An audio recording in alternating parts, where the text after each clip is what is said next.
The auditorium falls silent, except for the soft rustle of graduation programs, and I can smell the mix of fresh flowers and nervous sweat that always accompanies these ceremonies. My hands are trembling against the cool metal of the folding chair, and I'm trying not to cry before my daughter even takes the stage. The late afternoon sun streams through the tall windows of Lincoln High School's auditorium, casting long shadows across hundreds of proud families. And now, please welcome our valedictorian, Emma Rodriguez. My heart stops. There she is, my Emma, walking across that stage in her cap and gown, her dark hair catching the light just like it did when she was 5 years old, asking me why Daddy's family didn't want to see us anymore. The applause thunders around me, but all I can hear is my own pulse in my ears. Emma adjusts the microphone, and I see her scan the crowd until her eyes find mine. Row 12, seat 7. She smiles, and for a moment, I'm transported back to our tiny apartment kitchen where she used to do homework at our wobbly table while I worked double shifts at the diner. Good evening, everyone. For years ago, when I started high school, someone told me I'd never amount to anything because of where I came from. The temperature in the room seems to drop. I feel the woman next to me shift uncomfortably, and I know what's coming next.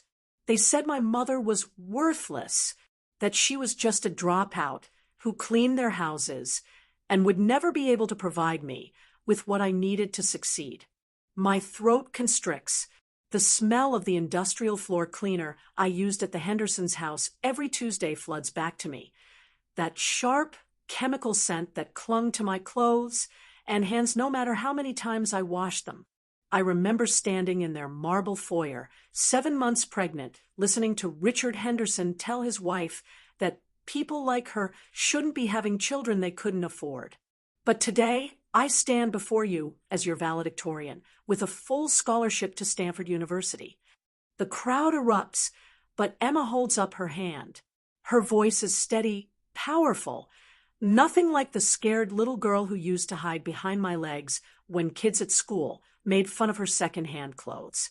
And I want everyone to know that everything I've achieved is because of the woman who raised me, the woman who worked 3 jobs to keep us afloat, the woman who never missed a parent-teacher conference, even when she had to take unpaid time off, the woman who taught me that your circumstances don't define your worth. The auditorium is dead silent now. I can hear my own breathing, shallow and quick. My palms are sweating, and I'm gripping the program so tightly the paper is damp. Mom, would you please stand up? Every head in that auditorium turns to look at me. I see faces I recognize. Mrs. Henderson from the country club, sitting 3 rows ahead with her perfectly styled silver hair. The Johnsons, whose pool I cleaned every Friday for 2 years. The Masons, who never looked me in the eye when they handed me my weekly pay envelope. But Emma is looking at me with such fierce love, such pride, that I find the strength to stand.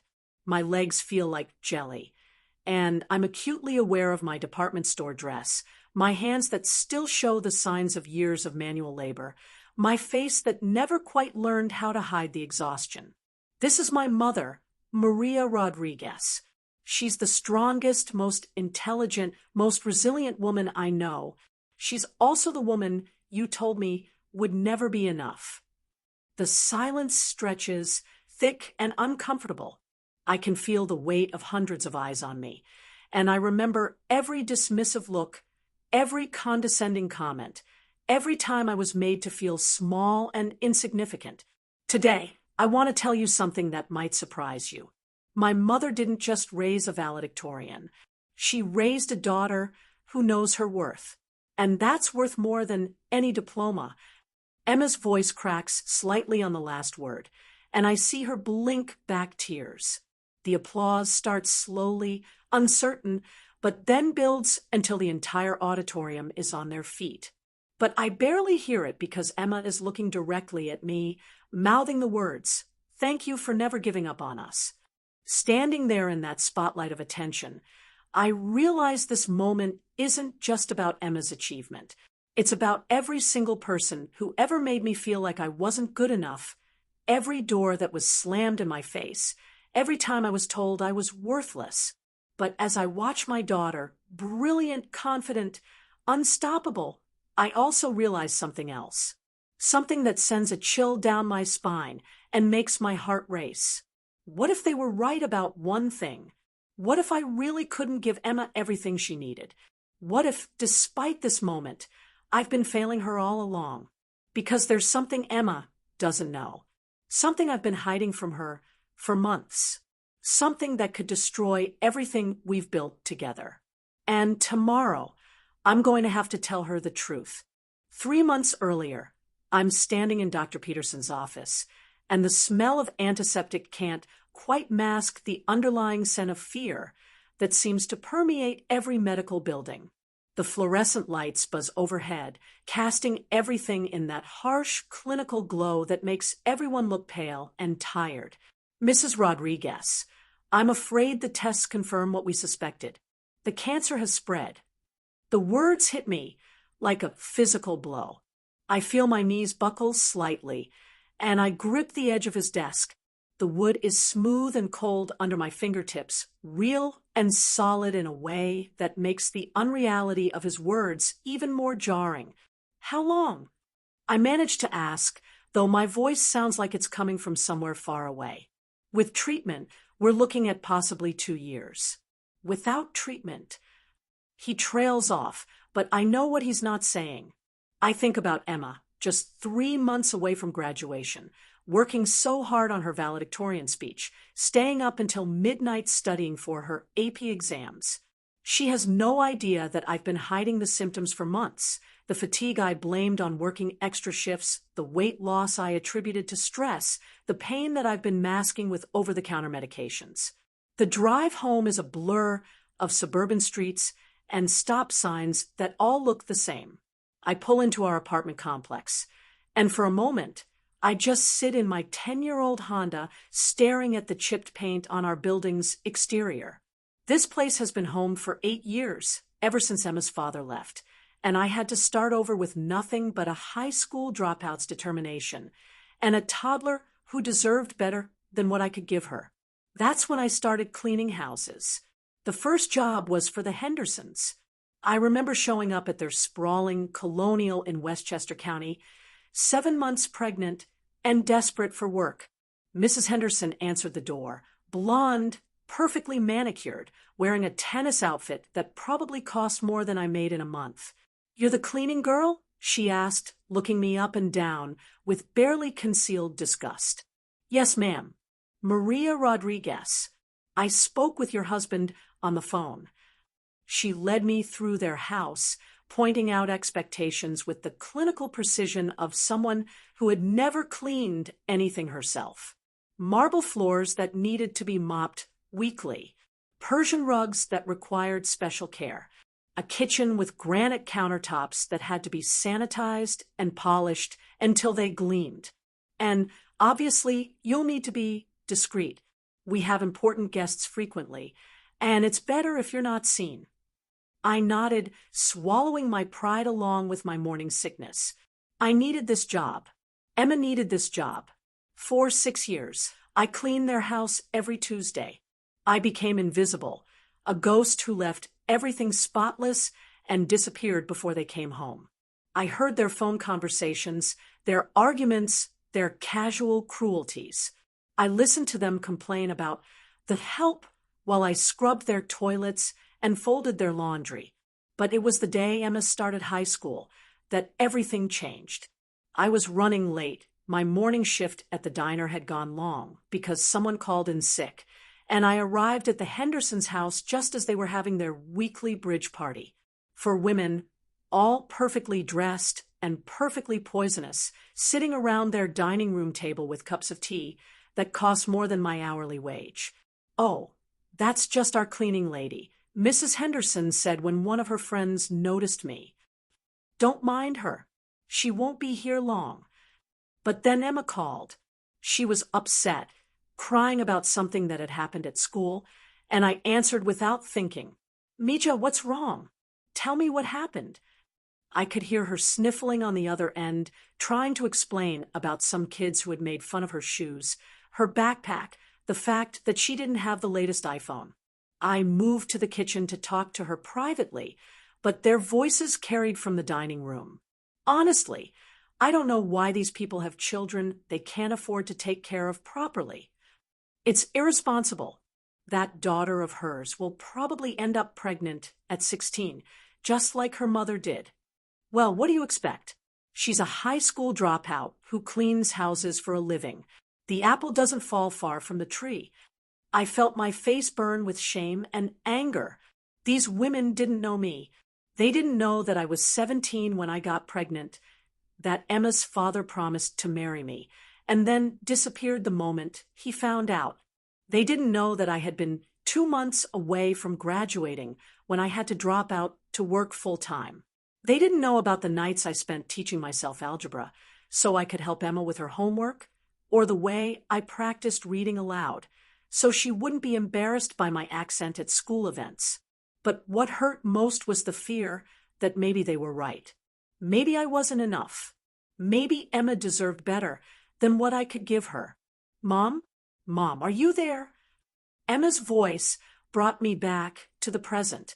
She sounded so young, so vulnerable. "I'm here, baby. Listen to me. Those kids don't know you. They don't know your worth. You are brilliant and beautiful and capable of anything you set your mind to. Don't let anyone make you feel small." But what if they're right? What if I'm not smart enough? What if I don't belong here? You belong everywhere you choose to be, Emma, and you're going to prove it to everyone, including yourself. That night, I made a decision. I would work harder, save more, do whatever it took to make sure Emma had every opportunity those women's children had. I took on 2 more cleaning jobs, started working weekends at a second diner, and began putting aside every penny I could spare for Emma's college fund. But now, sitting in my car with Dr. Peterson's words echoing in my head, I realized that all my planning might not matter. 2 years, maybe less. Emma will be in college, finally free from the weight of our financial struggles. And I can't finish the thought. Instead, I pull out my phone and text Emma, "How was your day, Mija?" Her response comes immediately. "Great. Just finished my speech draft. Wait until you hear it, Mom. It's going to be perfect." I stare at the message, my heart breaking. She has no idea that perfect moments like these are numbered, that every day I wake up and don't tell her the truth is a day stolen from both of us. But how do you tell your daughter that her mother, the woman she's dedicated her entire high school career to making proud, is dying? How do you explain that all those years of sacrifice, all those nights of working late and missing school events, all those moments when I told her I was too tired to go to her track meets or debate tournaments, weren't because I didn't care, but because I was trying to build something that would last longer than I would? Tomorrow is graduation. Tomorrow, Emma will walk across that stage and into her future. And tomorrow night, after all the celebrations are over, I'm going to have to find the courage to tell her that our time together is running out. But first, I need to prepare her for the truth. And that means facing some people I've been avoiding for years. The next morning, I wake up before dawn with a strange sense of clarity. Today is graduation day, but it's also the day I stop running from who I used to be. I make coffee in our small kitchen, and the familiar ritual of grinding beans and measuring water feels like a prayer. The steam rises from my cup, carrying the rich aroma that has been my comfort for so many years.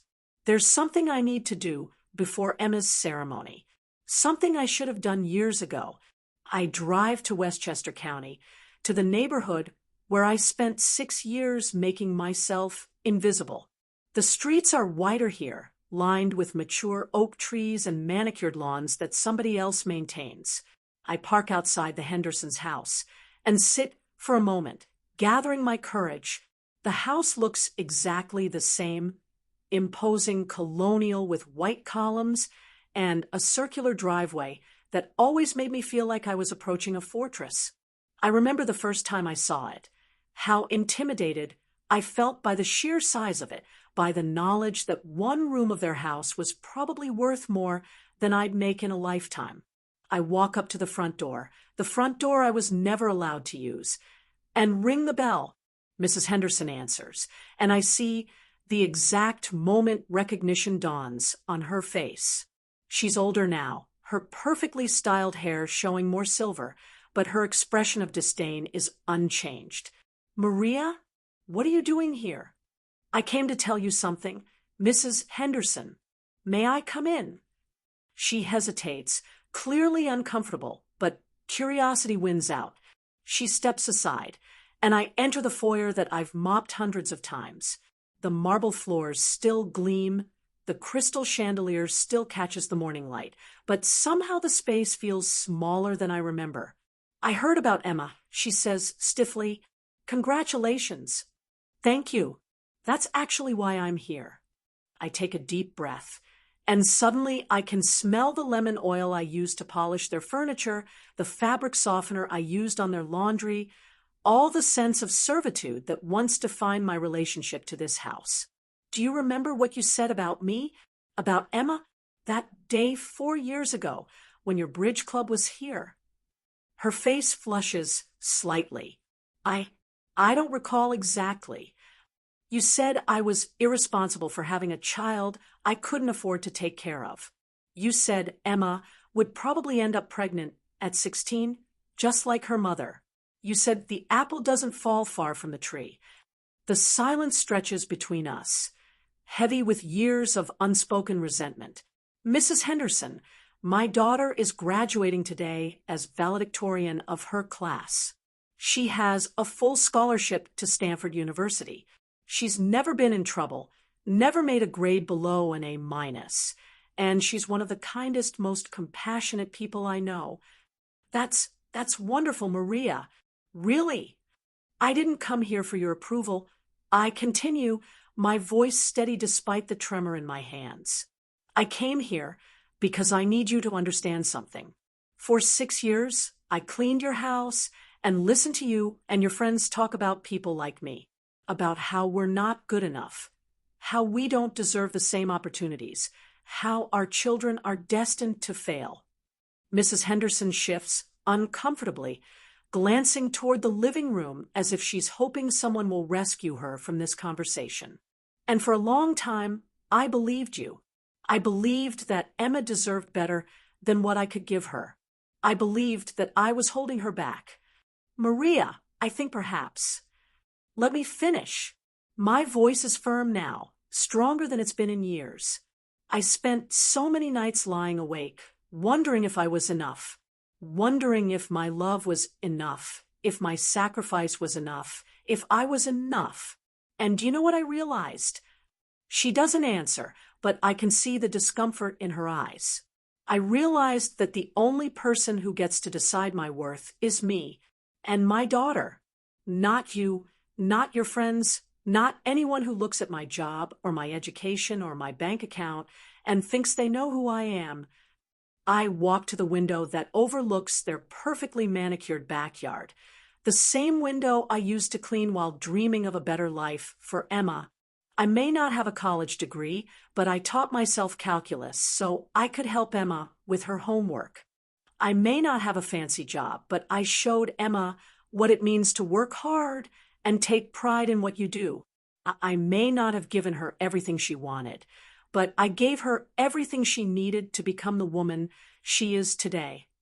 When I turn back to face Mrs. Henderson, I see something in her expression that I've never seen before: respect, maybe, or at least recognition. "I'm proud of you, Maria. I'm proud of what you've accomplished with Emma. I didn't come here for your pride either." I say softly, "I came here because I'm dying." The words hang in the air between us, and I see her face change completely. "I have cancer. I've got maybe 2 years, probably less. And I needed to come here and tell you that your words almost broke me. They almost made me believe that I wasn't enough for my daughter. But watching Emma grow up, watching her succeed, watching her become this incredible young woman, that's when I learned that love is enough. That sacrifice is enough. That I am enough. Mrs. Henderson's eyes fill with tears. Maria, I'm so sorry. I never meant. Yes, you did. I interrupt gently. You meant every word. And that's okay, because you were wrong. And today, when Emma walks across that stage, when she looks out at that audience and sees me sitting there, she's going to see a mother who fought for her, who believed in her, who never gave up on her. She's going to see a woman who is worth more than any house, any job, any amount of money. I move toward the door, but Mrs. Henderson calls after me. Maria, wait. Is there anything I can do? I pause, considering. There is something I never would have had the courage to ask for before. There is one thing. Emma doesn't know about the cancer yet. She doesn't know that our time together is limited. And when I tell her, she's going to need to know that her mother was a woman worth remembering. Of course she'll know that. I hope so.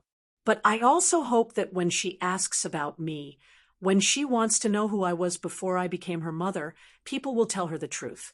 That I was a woman who worked hard, who loved fiercely, who never stopped believing that her daughter deserved the world. Mrs. Henderson nods, and I see genuine remorse in her eyes. I'll make sure of that, Maria. I promise. I leave the Henderson house feeling lighter than I have in years. Not because I've forgiven them. Forgiveness is a luxury I can't afford right now, but because I've reclaimed my own narrative. I've stopped letting other people define my worth. The drive back to our apartment is peaceful. I notice things I've never paid attention to before. The way the morning light filters through the trees, the sound of children playing in the park, the sight of other mothers rushing to get their kids ready for school. These small, beautiful moments that I've been too busy surviving to truly see. But as I pull into our parking space, I feel the weight of what's still to come. Tonight, after Emma's graduation party, after all the photos and congratulations and celebration, I have to tell her the truth. I have to watch her face change when she realizes that her mother, the woman she spent her whole life making proud, is going to leave her. And I have to find a way to do it without breaking her heart. But first, I have to watch my daughter graduate as valedictorian. I have to sit in that auditorium and let myself feel proud, not just of Emma, but of me, of us, of everything we've built together against all the odds. As I walk up the stairs to our apartment, I can hear Emma getting ready. She's humming, something she always does when she's happy, and the sound fills me with both joy and heartbreak. Today is going to be perfect, and tonight, everything is going to change. The graduation party is winding down, and our small apartment is filled with the warmth of celebration. Emma's friends have finally left. The last slice of cake has been eaten, and the congratulations cards are stacked on our kitchen table like small monuments to her achievement. The air still smells like vanilla frosting and her favorite perfume, the one I saved up for months to buy her for her 18th birthday. Emma is sitting on our couch, still in her graduation dress, her cap and gown draped over the armchair like a royal robe. She's glowing with happiness, her face animated as she scrolls through photos on her phone from the ceremony. "Mom, look at this one," she says, holding up her phone. It's a picture someone took of us right after the ceremony. Emma in her cap and gown, me in my best dress, both of us crying and laughing at the same time. "You look so proud." "I am proud," I tell her, settling beside her on the couch. So incredibly proud. The weight of what I need to tell her sits heavy in my chest, but I try to push it away for just a few more minutes. This moment is too precious to rush through. "Emma, I need to tell you something about your speech today." She turns to face me, her eyes bright with excitement. Did you like it? I was so nervous, but when I saw you in the audience, I just, I knew I had to tell everyone how amazing you are. My throat tightens. Mija, what you said up there, it was the most beautiful thing anyone has ever said about me.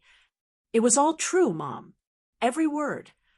I know, but there's something else that's true, something I haven't told you. The shift in my tone must alert her because her expression changes, becomes more serious. She sets her phone aside and gives me her full attention. What is it? I take her hands in mine. They're warm and soft, with calluses on her fingertips from years of playing guitar. These hands have written thousands of words, solved complex equations, created art, and comforted me through countless difficult moments. 3 months ago, I went to the doctor because I'd been feeling tired. More tired than usual. Mom, you work too much. I keep telling you, it wasn't work, Emma. It was cancer. The words land between us like a physical thing, heavy and undeniable. I watch her face change, see the exact moment when the meaning hits her. Her hands tighten around mine, and I can feel her whole body tense. What? I have cancer, Mija. It's advanced. The doctors say I have maybe 2 years, possibly less. She pulls her hands away and stands up abruptly, pacing to the window and back. No, that's not. You would have told me. You wouldn't have kept something like this from me. I didn't want to ruin your senior year. I didn't want to distract you from. Distract me? Her voice is sharp now, angry. Mom, I'm your daughter. I'm supposed to be here for you. I'm supposed to help you through this. Tears are streaming down her face now, and seeing her pain is worse than any physical symptom I've experienced. I stand and try to reach for her, but she steps back. How long have you known? 3 months. 3 months. Her voice cracks. You've been dealing with this alone for 3 months.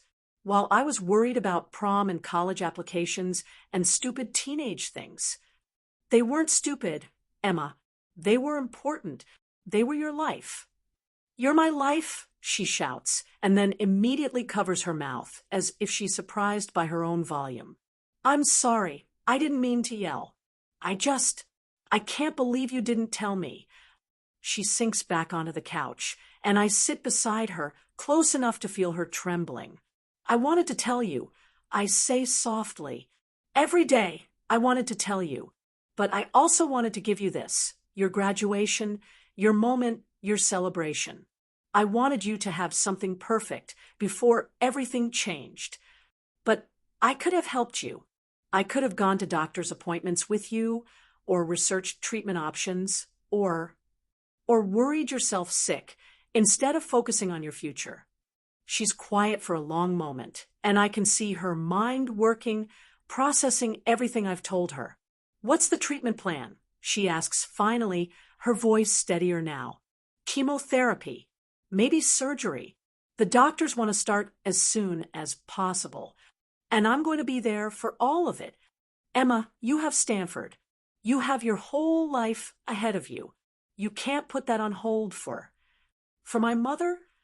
She turns to face me, and I see a strength in her eyes that takes my breath away. Mom, do you remember what you told me when I was little and I was scared of the dark? I smiled despite my tears, that you were never alone as long as I was in the world. Well, it works both ways. You're never alone as long as I'm in the world, and I'm not going anywhere.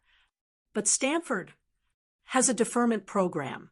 I already looked into it after I got accepted, just in case something happened and I needed to take a year off. I can start next fall instead of this fall. Emma, no. I won't let you sacrifice your education for me. It's not a sacrifice, Mom. It's a choice. My choice. And I choose to spend this time with you. She reaches for my hands again, and this time I don't let go.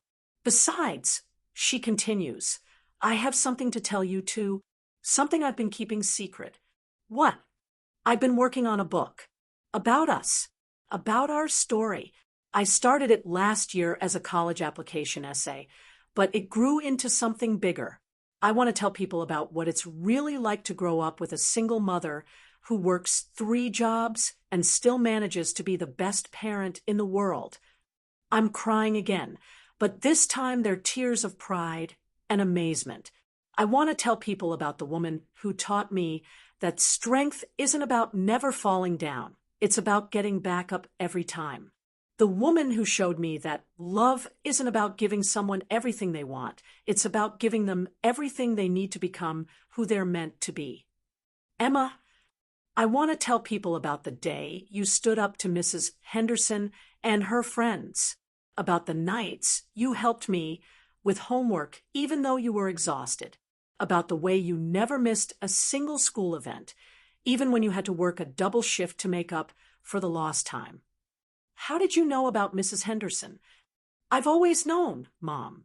I heard you that day on the phone, and I saw the way you looked when you came home from their house. But I also saw the way you changed after that.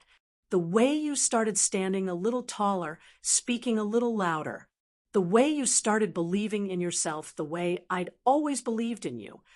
I pull her into my arms, and we sit there holding each other, crying and laughing and planning our future, however long it might be. So what happens now? She asks. Now we fight. Together. And we make sure that every day we have is a day worth remembering. And I finish my book. You finish your book. And when you're ready, when we're both ready, you go to Stanford and you change the world. Because that's what you're meant to do.